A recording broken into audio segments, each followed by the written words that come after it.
राधे राधे दोस्तों, जय श्रीमन नारायण। श्री हरिदास। कैसे हैं आप लोग? आशा करती हूँ आप लोग बहुत अच्छे होंगे। दोस्तों, जैसे कि मैंने पिछली वीडियो में आप लोगों को बताया था कि एकादशी कब की है और एकादशी हमें कब करनी है। तो एकादशी 29 तारीख को है और एकादशी जो व्रत है हमें 29 तारीख को ही करना है। तो आज हम आप लोगों के लिए लेकर आए हैं एकादशी व्रत की कथा। तो चलिए फिर शुरू करते हैं। एक बार श्री कृष्ण जी से धर्मराज युधिष्ठिर ने पूछा, हे भगवान, इस संसार में बहुत से ऐसे लोग हैं जो संतान पीड़ा से दुखी रहते हैं, जिनको कोई संतान नहीं है और वो ना जाने कितने यज्ञ करवाते हैं, पूजा करवाते हैं, अनुष्ठान करवाते हैं, फिर भी उनको संतान प्राप्त नहीं होता। आप कोई ऐसा साधन बताइए जिससे कि उन्हें संतान पीड़ा का दुख ना सहन करना पड़े। श्री कृष्ण जी बोले, हे युधिष्ठिर राज, मैं आपको बहुत पूर्व की कथा सुनाता हूँ, आप ध्यान पूर्वक सुनिए। साथ में मैं आपको ये भी बताता हूँ कि पुरुषोत्तमी एकादशी को पद्मावती एकादशी क्यों कहते हैं।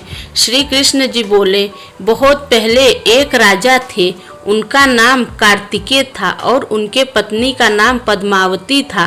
राजा को सब कुछ प्राप्त था, लेकिन उन्हें संतान की प्राप्ति नहीं थी। राजा ने बहुत पूजा पाठ अनुष्ठान करवा लिए, फिर भी उन्हें संतान की प्राप्ति नहीं हुई।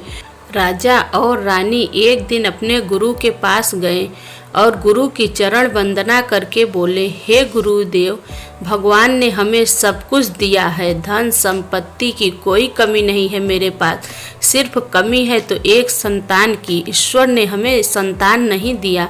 गुरु जी बोले, हे राजन, मैं आपको बतलाता हूँ कि आपको संतान प्राप्त कैसे होगा। हे राजन, पुरुषोत्तम मास में पड़ने वाली पुरुषोत्तमी एकादशी आ रही है। उस एकादशी को आपको सुबह जल्दी उठकर नित्य क्रिया करके, सुबह स्नान करके और साफ सुथरे वस्त्र धारण करके आपको श्री हरि विष्णु भगवान की पूजा आराधना करनी है। साथ में आपको शालिग्राम भगवान की पूजा करनी है। उनको तुलसी दल चढ़ाना और कमल के पुष्प चढ़ाना और धूप दीप नैवेद्य आदि से उनकी पूजा करना और फिर सायंकाल को आप फिर से स्नान करके और भगवान शालिग्राम और श्री हरि विष्णु भगवान का आराधना करना। आपको निश्चित ही पुत्र रत्न की प्राप्ति होगी। ऐसा कहकर गुरु जी चले गए और राजा और रानी अपने घर को लौट आए। कुछ दिन व्यतीत होने के बाद पुरुषोत्तमी एकादशी आई।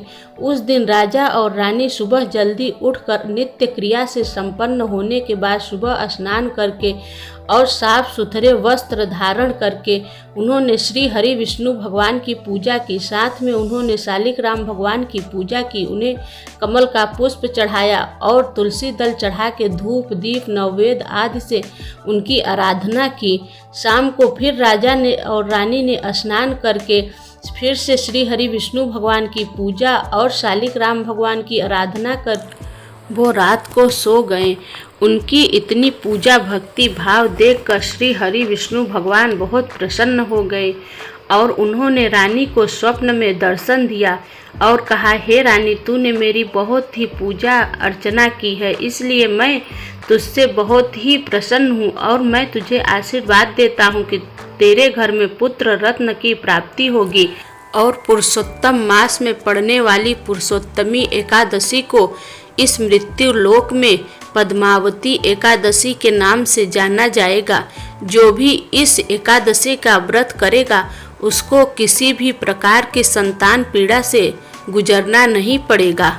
श्री कृष्ण जी कहते हैं, हे धर्मराज युधिष्ठिर, जो भी इस व्रत को करेगा, पद्मावती एकादशी का व्रत करेगा, उसको संसार में किसी भी प्रकार की संतान पीड़ा से गुजरना नहीं पड़ेगा। जिनको संतान नहीं है उन्हें संतान की प्राप्ति होगी और जिनकी संतानें हैं उनके माता पिता अगर इस व्रत को करते हैं तो उनकी संतानें कभी इधर उधर नहीं भटकेंगी, हमेशा सही राह पे चलेंगी।